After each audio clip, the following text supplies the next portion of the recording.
જય ગૌ.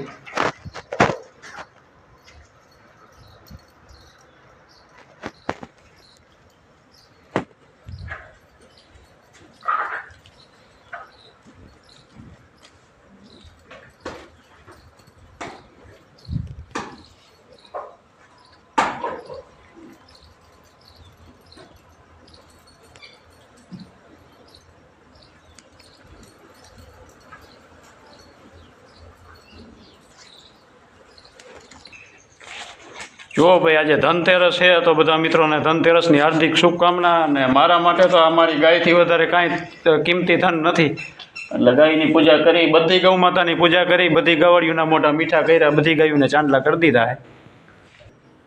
અને આપણા માટે કે આ ગૌથી વધારે આપણી પાસે કોઈ ધન નથી, અને ગૌથી વધારે ધન હોય પણ નહીં કોઈ પાસે, એટલે ગૌ માતા જ સાચું ધન છે ભાઈ.